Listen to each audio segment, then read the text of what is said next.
아멘. 할렐루야.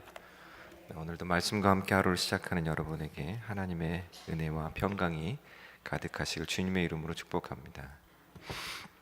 계속해서 역대하의 말씀을 함께 묵상하고 있습니다. 특별히 본문 24장 말씀은 여호야다라고 하는 제사장의 살아있을 때와 그리고 죽은 이후에 이 요아스 왕의 그 행적이 전혀 다르게 되어 있는 것을 전반부와 후반부에서 그렇게 묘사하고 있습니다. 특별히 오늘 본문은 제사장이 죽은 이후에 그가 어떻게 했는지, 여호야다가 죽은 이후에 이 요아스 왕이 어떻게 타락했는지 그것을 그 마지막에 대해서 보여주고 있습니다. 그것을 통해서 우리가 경계를 삼고 또 교훈을 받을 수 있는 이 시간 되었으면 좋겠습니다. 16절 말씀 같이 읽겠습니다. 15절 말씀 시작. 여호야다가 나이가 많고 늙어서 죽으니 죽을 때에 130세라. 16절. 무리가 다윗성 여러 왕의 묘실 중에 장사하였으니 이는 그가 이스라엘과 하나님과 그의 성전에 대하여 선을 행하였습니다. 아멘. 여호야다가 좀 오래 살았네요. 130세를 살면서 이 요아스 왕을 지켰습니다. 요아스 왕이 7살에 왕 위에 등극하죠. 그때 기름을 붓고 또 40년간 예루살렘에서 통치를 합니다. 그 기간 동안에 함께하면서 늘 하나님 중심으로 나라를 다스릴 수 있도록, 유대 땅을 다스릴 수 있도록 그렇게 옆에서 도왔습니다. 그리고 그렇게 도왔기 때문에 남유다는 하나님을 경외할 줄 아는 그런 나라로 서 있었습니다. 여호야다가 죽으니까 사람들이 그를 장사했습니다. 일반인들은 장사될 수 없는 특별한 곳에 장사됩니다. 다윗성 왕의 묘실 한 자리를 차지하면서 그가 장사되었습니다. 굉장히 특별한 일입니다. 뒤에 가서 보면 25절 말씀을 보면 요아스가 크게 부상함에 적군이 그를 버리고 간 후에 그의 신하들이 제사장 여호야의 아들들의 피로 말미암아 반역하여 그를 그의 침상에서 쳐 죽인지라. 다윗성에 장사했으나 왕들의 묘실에는 장사하지 아니하였더라. 장사했는데, 다윗성에 장사하긴 했는데 왕의 묘실에는 장사하지 않았다라고 그렇게 묘사하고 있습니다. 왕의 묘실은 누구를 위하여 준비된 묘지입니까? 왕들을 위해서 준비된 곳이죠. 이 요아스 왕은 이 왕의 묘실에 장사되지 못했지만 여호야다 이 제사장은 이 왕의 묘실에 그렇게 안치된 것을 보면 이것이 얼마만큼 특별한 은혜인지 알 수가 있습니다. 그리고 이 앞서 21장 20절 말씀에 보면 여호람 왕이 죽었을 때에도 그도 악한 왕이었죠.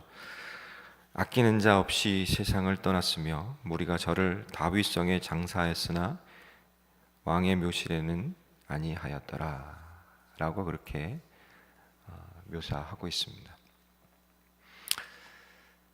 아끼는 자 없이 세상을 떠났으며 라고 얘기합니다. 이 여호야다 이 제사장은 아끼는 이들도 많았고, 그리고 큰 관심 속에서 특별한 곳 왕의 묘실에 그렇게 장사되었습니다.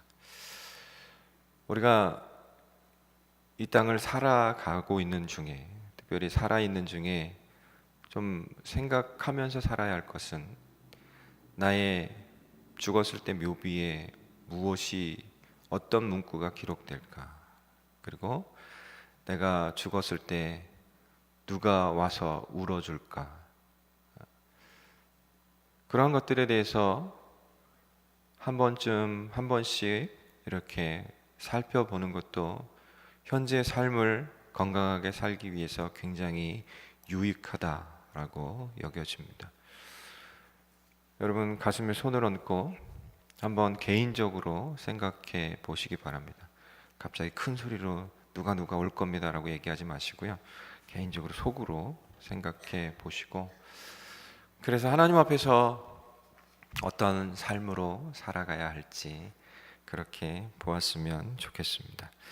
17절 말씀 계속해서 읽겠습니다. 시작.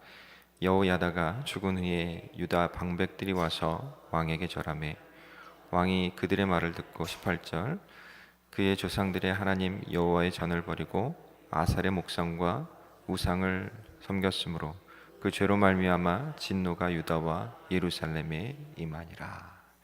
여호야다 제사장이 죽은 이후에 이 요아스 왕이 가만히 살펴보니까 의지해서 나라를 통치해야 할 누군가를 찾기 시작했습니다.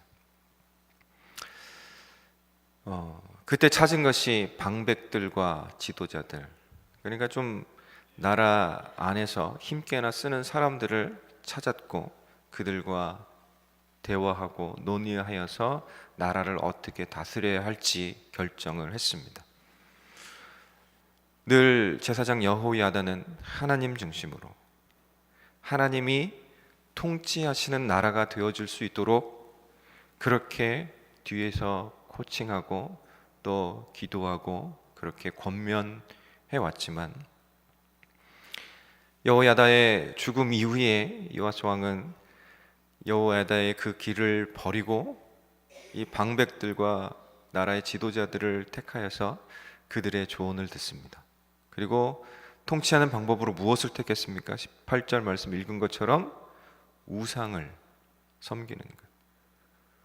우상 숭배를 통하여서 유대 땅이 이 건강하게 통치되어 줄 수 있을 것이다라고 그렇게 생각하고 결정하여서 그 일들을 행하고 있는 것을 보고 있습니다. 그 마음 가운데 어떤 마음이 있었길래 그렇게 하나님의 길이 아닌 우상의 길로 그가 갈 수밖에 없었을까를 생각해 보았습니다. 마음 가운데 이렇게 하면 내 마음도 평안하고, 이렇게 하면 내 삶도 평안하고, 이렇게 하면 나의 일도 평안하고, 이렇게 하면 나의 이 통치하는 통치 사역도 평안할 것이다 라고 하는 그런 생각이 있었던 것 같습니다. 그렇다면 여호야다가 코칭할 때는 왜 하나님의 길로 가고, 방백들이 코치했을 때는 왜 우상의 길들로 갔을까? 우리가 이제 가만히 이렇게 생각해 보면요,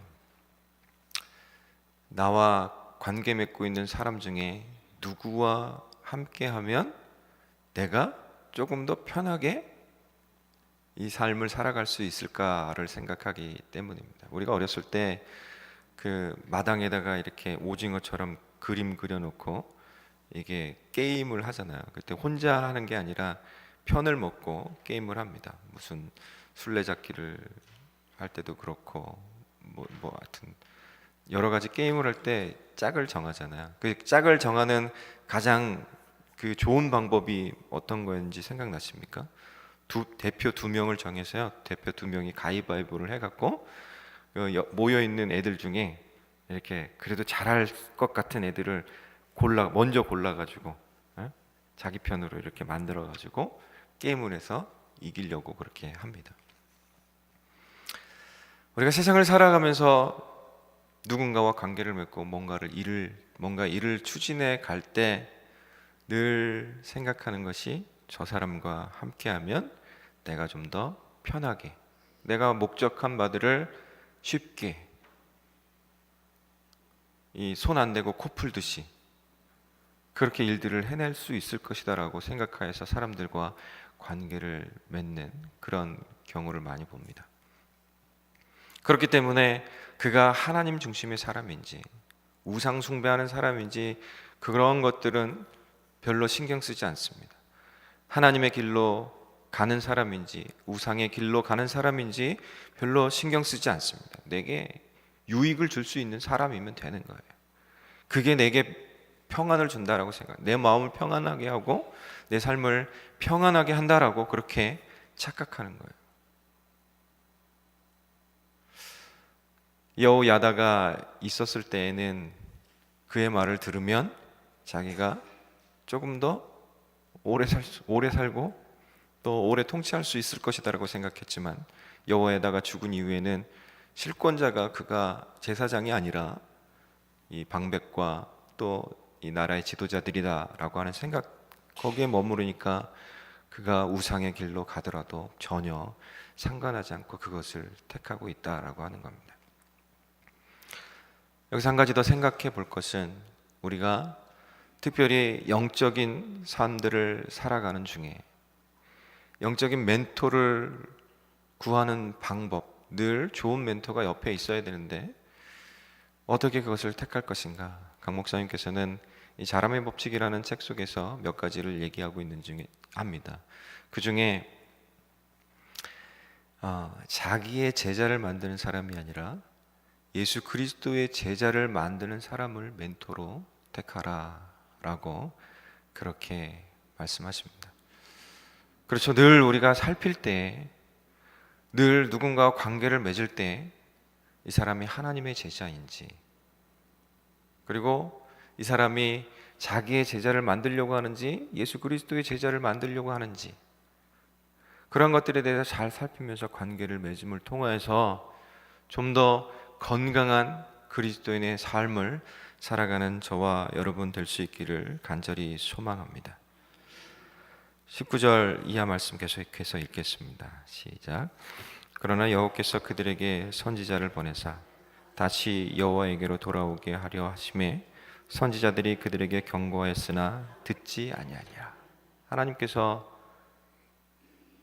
그들을 그래도 사랑하셔서, 배반했지만 우상의 길로 갔지만 그래도 사랑하셔서 선지자들을 동원하셔서 다시 돌아오도록 계속해서 말씀하십니다. 저와 여러분은 굉장히 행복한 사람들입니다. 왜냐하면 하나님의 말씀이 계속해서 우리 귀에 들려지기 때문에 그렇습니다. 하나님의 말씀이 들려질 때에 그 말씀을 통하여서 깨닫고 선택하여 가는 삶의 길들이 늘 하나님께서 다시 돌아오라고, 이 길들을 걸어가라고 말씀하시는 그것이 어떻게 보면 이게 가슴 폐부를 찌르는 것 같이 아프다 할지라도 그 말씀에 순종할 수 있는 저와 여러분 될 수 있기를 간절히 소망합니다. 계속해서 20절 말씀 읽겠습니다. 시작. 이에 하나님의 영이 제사장 여호야다의 아들 스가랴를 감동시키시매 그가 백성 앞에 높이 서서 그들에게 이르되, 하나님이 이같이 말씀하시기를 너희가 어찌하여 여호와의 명령을 거역하여 스스로 형통하지 못하게 하느냐 하셨나니 너희가 여호와를 버렸으므로 여호와께서도 너희를 버리셨느라 하나.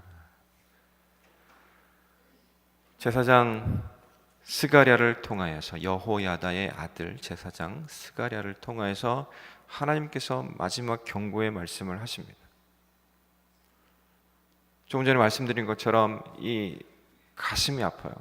심장이 정말 아픕니다. 그런 말을 들으니까 이 요아스 왕이 돌이켜야 하는데, 돌이키기보다는 오히려 이 제사장 스가랴를 돌로 쳐 죽입니다. 백성들과 함께 제사장 이 스가랴를 돌로 쳐 죽이고 그것을 보고 만족해 합니다. 그런데요, 그가 돌로 쳐 죽이면서 간과한 것 한 가지가 있습니다. 22절 말씀 같이 읽겠습니다. 시작. 요아스 왕이 이와 같이 스가랴의 아버지 여호야다가 베푼 은혜를 기억하지 아니하고 그의 아들을 죽이니 그가 죽을 때에 이르되 여호와는 감찰하시고 신원하여 주옵소서 하니라. 무엇을 잊어버렸다고요? 은혜를 잊어버렸다고. 스가랴의 아버지 제사장 여호야다의 은혜를 잊어버렸다. 이 아달랴라고 하는 여인이, 아합 가문의 여인이 다윗의 씨를 다 말려 죽이려고 할 때 이 제사장 여호야다가 이 요아스 왕을 숨겨서 살리잖아요. 그리고 7년 동안 성전에서 숨어 있게 해주잖아요. 그랬을 뿐만 아니라 때가 되니까 그를 왕으로 세우잖아요. 그리고 계속해서 좋은 것으로 뒤에서 코칭해 줬는데, 그래서 이 유대 땅이 평안했는데 그 은혜를 잊어버린 거예요.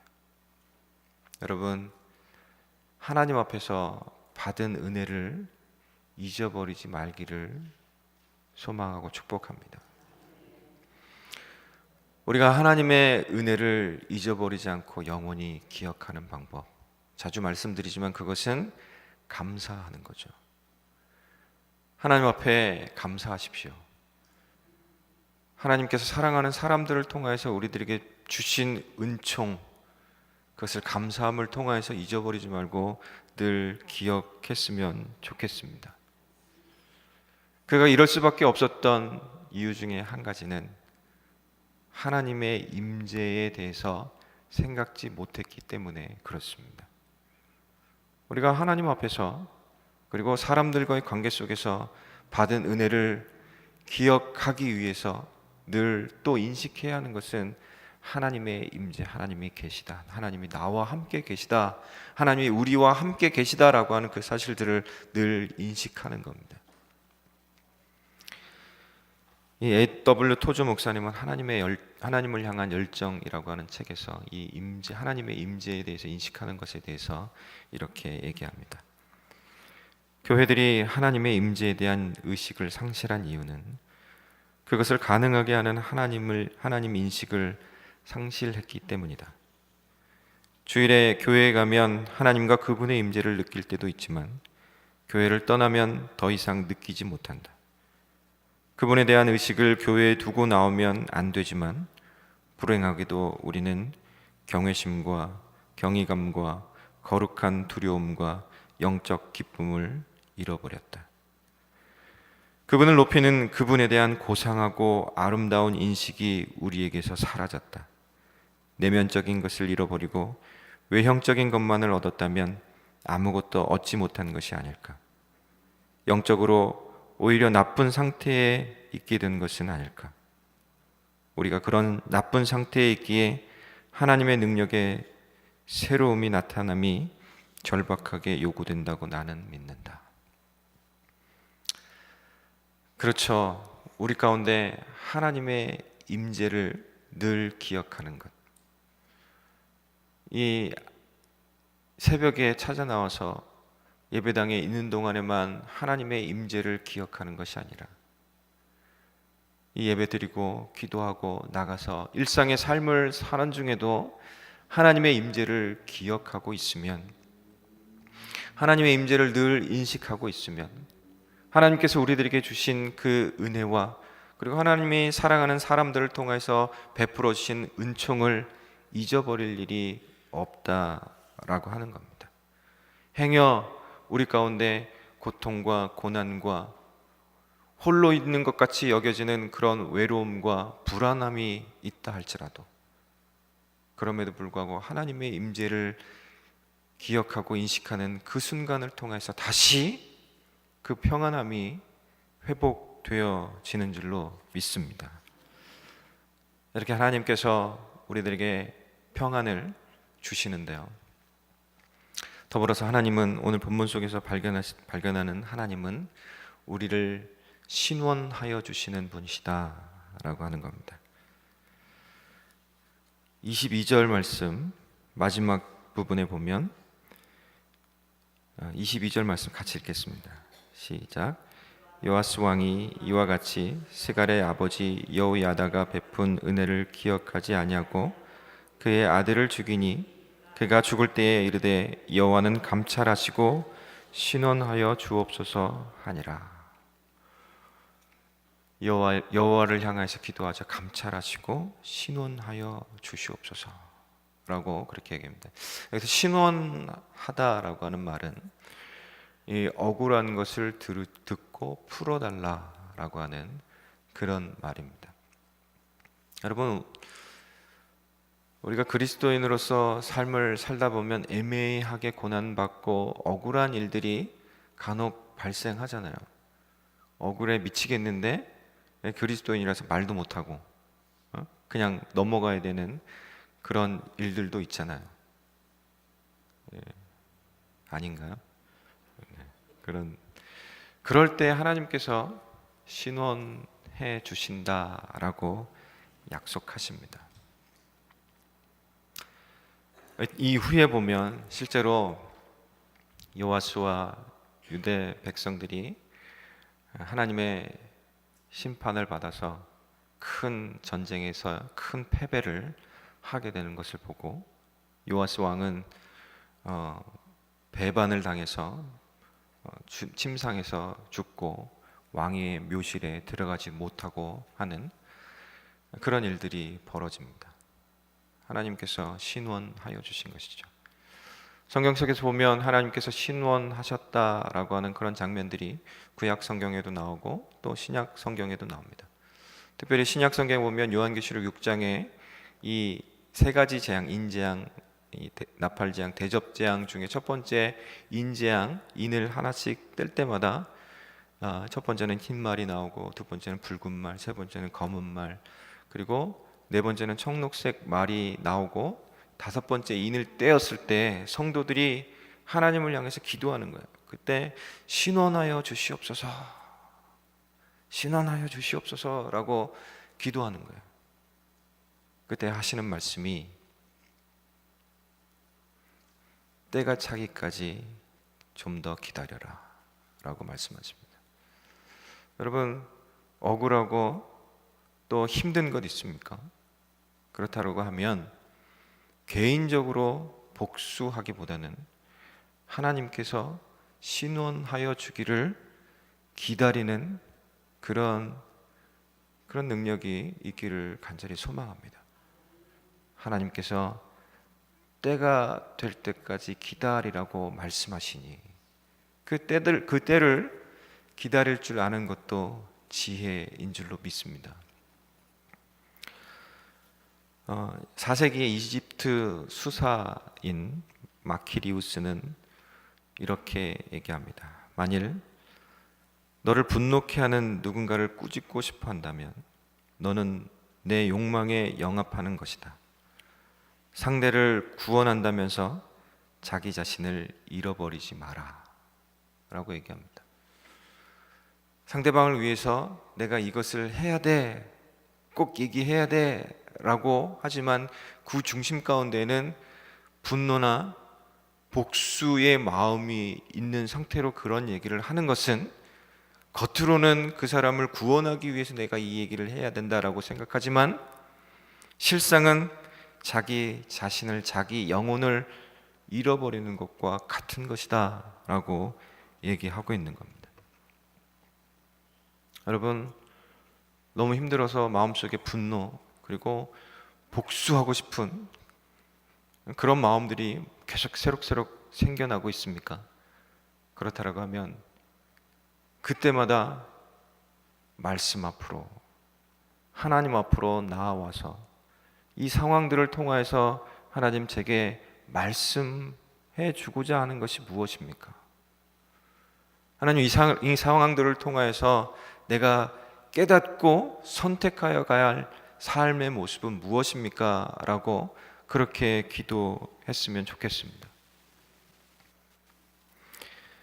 어떤 수사가 공동체 안에서 함께 공동체 생활을 하는 중에 자꾸 마음속에 분노가 일어나는 거예요.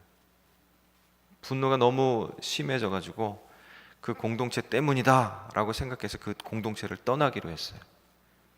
그래서 떠나서 한참 간 뒤에 목이 말라서 가지고 있던 이 질그릇 병에다가 물을 담기 시작했어요. 거의 철쯤 됐는데 이게 균형을 잃든지 넘어진 거예요. 짜증이 막 이러는 거예요. 그래도 어떻게 물을 먹어야 되니까 두 번째 물을 또 채웠는데 또 자빠진 거예요. 세 번째 물을 채웠는데 또 자빠진 거예요. 짜증이 확 나가지고 그릇을 들어서 확 던졌더니 어떻게 됐습니까? 그릇이 깨져버렸어요. 그때 깨닫습니다. 분노는 다른 사람 때문에 일어난 것이 아니라 자기 안에서 일어나고 있는 현상이다 라고 하는 것을 깨닫고 뉘우쳐서 다시 공동체로 돌아갔다라고 하는 그런 이야기가 있습니다. 사실 우리가 일어나는 여러 가지 현상들을 보면서 신원하여 주시기를 하나님 앞에 구하는 중에 참지 못하고 스스로 자력으로 복수해 보고자 하는 그런 마음들이 있지만, 그러나 가만히 살펴보면 이 안에서 이미 분노가 조절되어지지 않기 때문에 자기 문제인 것을 다른 사람에게 탓을 하고 그 이유를 찾아서 돌리고 하는 그런 일들이 대다수다라고 하는 겁니다. 우리가 하나님 앞에서 더욱 겸손해지고 낮아져야 할 것입니다. 전에도 말씀드린 것처럼 사탄은 늘 하나님을 향해서 전쟁을 일으키고 싶어 합니다. 그런데요, 그 사단이 일으키는 가장 큰 전쟁터는 바로 여러분의 마음입니다. 그 마음을 계속해서 공격해가지고 그 공격함을 통하여서 우리 한 사람 넘어뜨릴 때, 그때 사단이 하나님을 향해서 이겼다라고 얘기하려고 할 것입니다. 결코 이 전쟁에서 패배하는 일 없고 늘 승리하는 저와 여러분 될 수 있기를 간절히 소망합니다. 지금 말씀드렸던 것들은 그 아이처치 시대의 치명적인 7가지 죄악이라고 하는 그 플러신 학교의 조이완 교수님의 책 속에 나오는 이야기들이었습니다. 한 가지 더 얘기해 드리면, 어느 날 사막의 교부 시소에스에게 불의로 희생당한 한 수도자가 찾아왔습니다. 그는 복수할 것이라고 말했습니다. 시소에스는 그 수도사에게 하나님께서 대신 심판하시도록 잠잠히 있을 것을 부탁했습니다. 그러나 수도사의 분노는 사그라질 줄 몰랐습니다. 저는 복수하기 전까지는 쉴 수 없습니다. 그러자 시소에스는 수도사에게 형제여 우리 함께 기도합시다 라고 청하며 손을 들어 기도하기 시작했습니다. 하나님, 우리는 이제 당신이 필요 없습니다. 우리는 우리 스스로 복수할 수 있기 때문입니다 라고 기도하니까 그 수도사는 그제야 시소에스의 발 아래 엎드려 용서를 빌었다라고 합니다. 우리의 삶 가운데서 자기 마음 가운데 일어나고 있는 여러 가지 분노나 혹은 평안에 대한 그러한 생각들, 그런 것들이 일어날 때 자기 스스로 평안을 찾고자 하거나 자기의 방법으로 스스로 그 평안을 찾고자 하거나 자기의 스스로의 방법으로 복수를 하려고 할 때에는 이렇게 기도하는 것과 마찬가지라는 거죠. 하나님, 우리는 이제 당신이 필요 없습니다. 우리는 우리 스스로 평안을 찾을 수도 있고 복수도 할 수 있기 때문입니다 라고 말하는 거죠. 우리 주 예수 그리스도는 십자가 위에서 기도하셨죠. 아버지, 저들을 용서해 주십시오. 저들은 자기가 하는 일이 무엇인지 알지 못하니이다. 세상은 모릅니다. 복음이 무엇인지, 하나님이 주시고자 하는 것이 무엇인지, 하나님이 주시고자 하는 사랑이 얼마나 큰지 알지 못합니다. 그것을 품은 우리가 하나님 앞에 살아가는 동안에 조금 더 우상의 길이 아니라 하나님의 길을 택하여 걸어가다가 정말 최종적인 하나님께서 주신 그 승리의 자리에, 그 골에 이룰 수 있는 우리가 다 될 수 있기를 주님의 이름으로 축복합니다.